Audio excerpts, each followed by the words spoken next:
Assalamualaikum warahmatullahi wabarakatuh, dan inilah sejarah Masjid Al-Aqsa. Dari sekian banyak kota di dunia, dalam ajaran Islam terdapat 3 yang mulia. Mereka adalah Mekah Al-Mukarramah, Madinah Al-Munawwarah, dan Al-Quds. Dari ketiganya, kota Al-Quds menjadi yang paling memprihatinkan saat ini, sebab ketentramannya kerap diganggu Israel, identitas penjajah yang berpaham Zionisme. Semua kota tersebut berpusat pada masjid-masjid suci. Mekah dan Madinah merupakan tempat berdirinya masing-masing Masjidil Haram dan Masjid Nabawi. Tentang keutamaan masjid yang menjadi lokasi Ka'bah itu, Nabi Muhammad SAW pernah bersabda, "Salat di Masjidil Haram lebih utama daripada 100.000 kali salat di masjid lainnya." Adapun keistimewaan Masjid Nabawi dinyatakan oleh Rasulullah, salat di masjidku ini, yaitu Masjid Nabawi, lebih utama dari 1000 kali salat di masjid lain. Hadis riwayat Bukhari dan Muslim.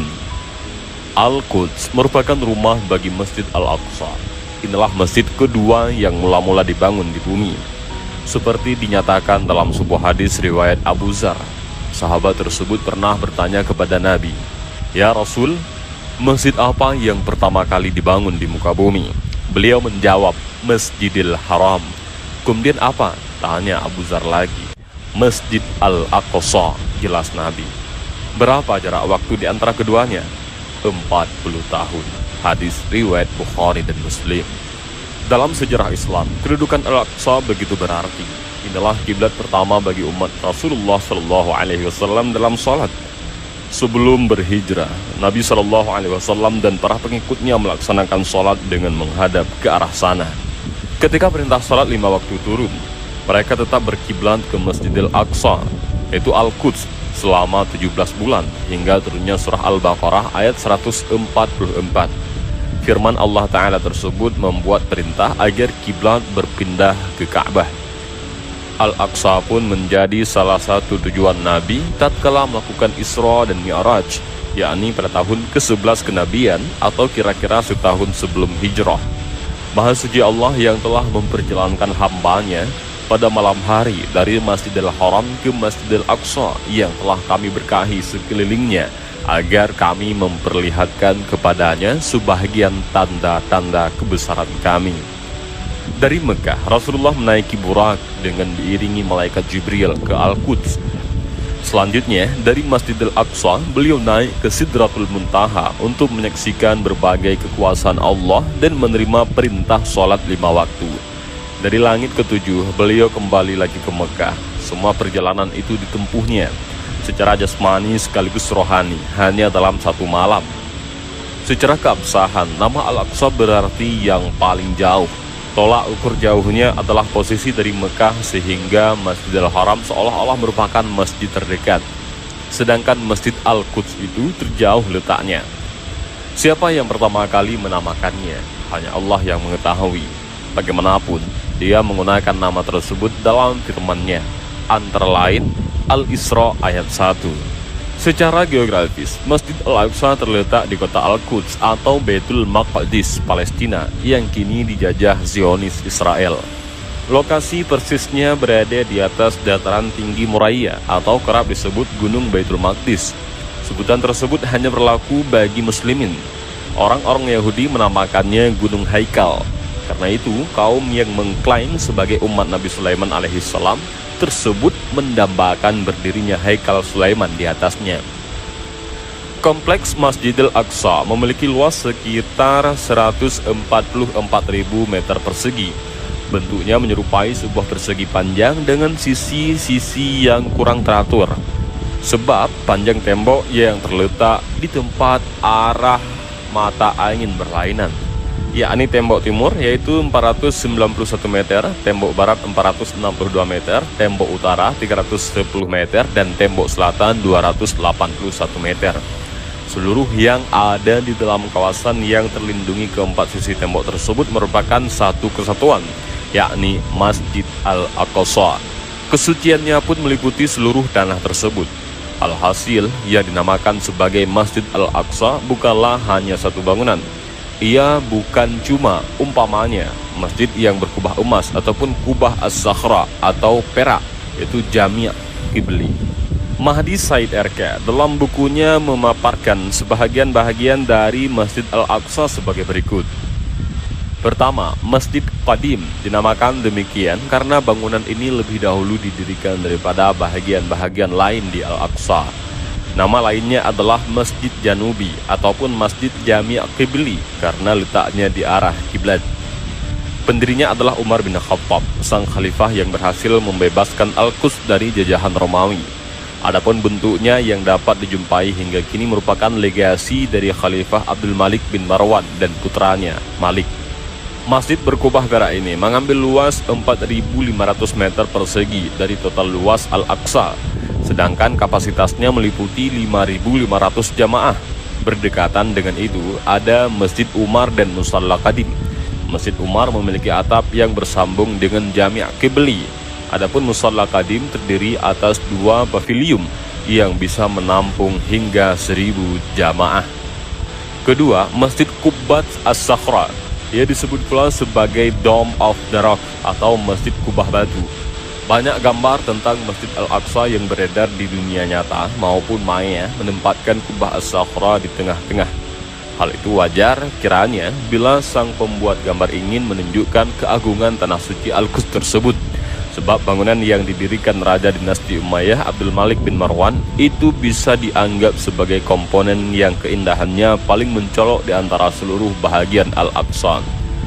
Kubah As-Sakhra berwarna emas terang, diameternya mencapai 20 meter dengan ketinggian 10 meter, sedangkan jaraknya dari permukaan tanah ialah 30 meter.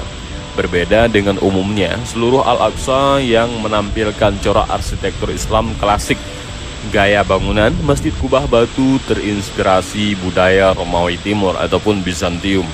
Nama lainnya adalah Kubah Batu karena di bawahnya terdapat batu sakhrah yang berukuran 56 kali 42 kaki persegi. Muslimin meyakini pada batu itulah Nabi Muhammad SAW mulai melakukan Mi'raj. Karena itu, kesuciannya sering disepadankan dengan Hajar Al-Aswad di Masjidil Haram. Di bawah sakhrah terdapat gua segi 4 yang luasnya 4,5 kali 4,5 meter persegi dan tingginya 1,5 meter. Ketiga, ada Masjid Al-Buraq sebagai salah satu tempat di dalam kompleks Al-Aqsa. Dinamakan demikian karena di sanalah Al-Buraq, yaitu kendaraan Nabi saat melakukan Isra dan Mi'raj, ditambatkan. Seperti As-Sakhra, pembangunannya bermula sejak era Bani Umayyah. Namun bentuknya yang dapat dilihat sekarang adalah hasil renovasi yang dikerjakan Sultan zaman dinasti Mamluk. Masjid seluas 100 meter persegi ini terletak di samping tembok barat Al-Aqsa. Kaum Zionis kerap memicu konflik di sana karena merasa tembok masjid tersebut adalah bahagian dari sisa-sisa Haikal Sulaiman, yakni tembok ratapan.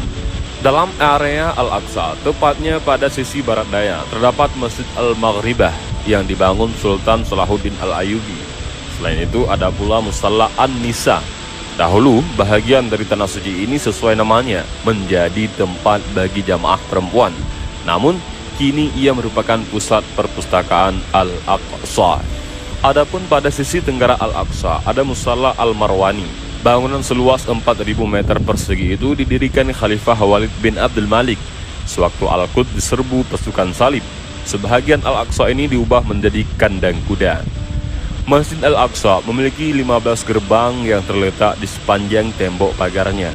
Mereka adalah gerbang Al-Qatanin, Al-Matarah, Al-Silsilah, Al-Maghribah, Al-Nazir, Al-Hadid, Al-Ghawanimah, Al-Asbab, Al-Hittah, dan Al-Atam. Gerbang Al-Maghribah disebut pula gerbang Buraq karena dekat dengan tembok Masjid Al-Buraq. Namun, ada satu gerbang pada tembok tersebut yang kini sudah ditutup paksa Yahudi karena diklaim sebagai bahagian dari tembok ratapan. Itu dinamakan sebagai gerbang Nabi karena diyakini Nabi Muhammad SAW masuk ke dalam Al-Aqsa melaluinya. Senasib dengan gerbang Nabi ialah gerbang Ar-Rahmah, Al-Janais, Al-Muzawaj, dan Al-Munfarid. Keempatnya telah diblokade permanen pihak Zionis. Seperti halnya Masjidil Haram dan Masjid Nabawi, pesona Masjidil Aqsa pun diperindah dengan adanya menara-menara. Lokasinya berada persis di atas berbagai gerbang Al-Aqsa, seperti gerbang Al-Maghribah, Al-Silsilah, atau Al-Asbalt. Selain menara, ada pula kubah-kubah yang memiliki kekhasan tersendiri dalam Al-Aqsa. Di samping kubah emas dan perak yang terpasang pada Masjid Qubat Al-Sakhrah dan Jami' Al-Qibli, terdapat beberapa kubah lagi yang menarik perhatian. Misalnya kubah Nabi yang terletak di sisi barat Qubat As-Sakhrah. Kubah yang dibangun pada abad ke-16 Masehi itu menandakan titik tempat Nabi SAW diyakini pernah mendirikan salat saat Isra dan Mi'raj. Namun tak ada keterangan yang sahih untuk memastikan klaim ini. Berdasarkan hadis-hadis, beliau memang masuk Masjid Al-Aqsa dan berjalan di dalamnya, sehingga memunggungi As-Sakhrah, lalu salat. Namun, di titik mana persisnya dalam Al-Aqsa beliau salat tidak ada yang tahu.